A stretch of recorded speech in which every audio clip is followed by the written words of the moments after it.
Halo semuanya, selamat datang lagi di channel Nasihat Praktis. Di video kali ini, kita bakal bahas sesuatu yang mungkin kedengarannya agak nyeleneh di awal. Berpura-puralah bodoh buat ngecoh orang lain. Yap, kamu nggak salah dengar. Yuk, kita nyembur bareng ke dunia di mana kecerdasan itu nggak cuma soal seberapa banyak yang kamu tahu, tapi juga seberapa jago kamu menyimpan pengetahuan itu. Siap-siap ya, ini bakal jadi perjalanan yang seru.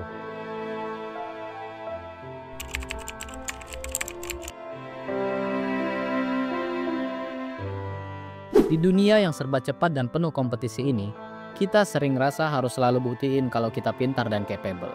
Tapi percaya deh, kadang justru kekuatan sejati ada di balik apa yang gak kita tunjukin. Leonardo da Vinci pernah bilang, kekuatan terbesar sering tersembunyi dalam kesederhanaan. Nah, dari situ kita bisa belajar. Kadang berpura-pura bodoh itu justru strategi jitu. Bukan berarti kamu gak pintar ya, tapi kamu milih buat nyimpan itu dulu. Dengan gaya gak sok tahu, kita bisa dapetin lebih banyak info, lebih tenang amatin situasi, dan ujung-ujungnya bisa ambil keputusan yang lebih pas. Orang cenderung ngeremehin kita pas kita kelihatan bodoh. Mereka jadi lebih santai, terbuka, bahkan kadang jadi blunder sendiri. Misalnya, dalam negosiasi, nggak sok paham bisa bikin lawan bicara jelasin lebih detail. Dan itu bisa bikin mereka tanpa sadar ngebocorin strategi atau kelemahan mereka sendiri. Ini bukan soal bohong, tapi lebih ke taktik buat observasi dan strategi yang cerdas.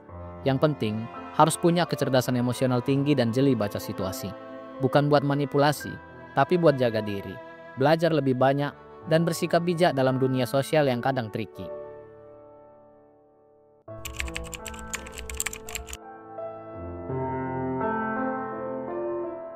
Sun Tzu, jenderal sekaligus filsuf dari Tiongkok kuno, pernah bilang, orang bijak lebih pilih terlihat bodoh di depan musuhnya. Konsep ini dari bukunya The Art of War. Intinya, simpan kekuatan dan niat asli buat jaga elemen kejutan dan buat ngelindungin diri. Di kehidupan sehari-hari, ini bisa dipakai di mana aja, dari bisnis sampai pergaulan. Dengan pura-pura bodoh, kita ngasih diri kita tameng dari orang yang niatnya kurang baik. Bukan berarti kita paranoid, tapi kita milih waktu dan tempat yang tepat buat nunjukin apa yang kita tahu. Saat kita nggak langsung ngasih semua info, kita bisa ngamatin orang lain lebih jeli. Lihat gimana mereka bersikap saat ngerasa punya keunggulan. Ini bisa buka mata kita soal motivasi atau celah mereka. Strategi ini juga bisa bantu lindungi ide dan rencana kita dari pesaing. Dengan main tenang, kita nggak jadi target gampang buat mereka yang pengen ngehalangi langkah kita. Tapi, tetap harus bijak dan etis. Jangan sampai ini jadi taktik buat ngebohongin orang demi keuntungan pribadi. Tujuan utamanya, main aman, bukan main licik.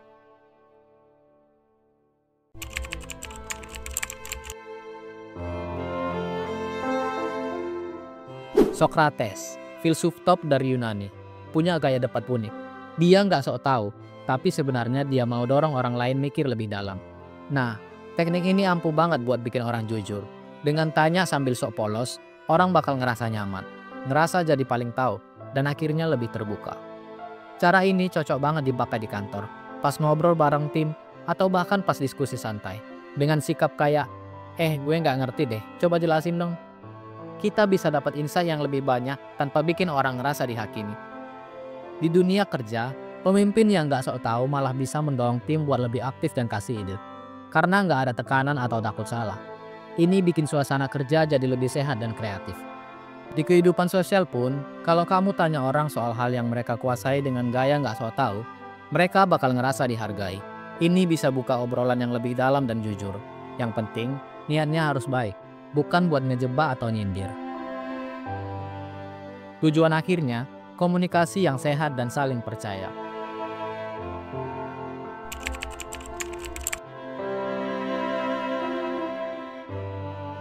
Napoleon Bonaparte pernah bilang, elemen kejutan adalah senjata paling berharga. Nah, konsep berpura-pura bodoh juga bisa dipakai buat bikin kejutan strategis.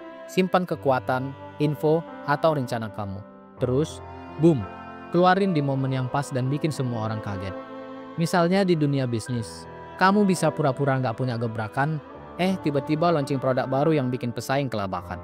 Atau dalam negosiasi, pura-pura nggak terlalu butuh, tapi pas momen krusial, kamu keluarin kartu as. Strategi ini juga oke banget buat pengembangan diri. Kamu bisa low key dulu, latih skill pelan-pelan, terus pas udah matang, baru deh tunjukin. Tapi ingat ya, Ini semua harus dilakukan dengan niat baik, bukan buat nipu atau ngerugiin orang lain. Tujuannya adalah untuk memaksimalkan momen, bukan bikin drama atau nyakitin orang. Kalau dilakukan dengan bijak, taktik ini bisa bantu kamu capai tujuan, jaga posisi, bahkan buka peluang yang gak kamu sangka sebelumnya. Oke, itu dia pembahasan kita hari ini. Semoga bisa jadi insight yang bermanfaat. Sampai ketemu lagi di nasihat praktis berikutnya.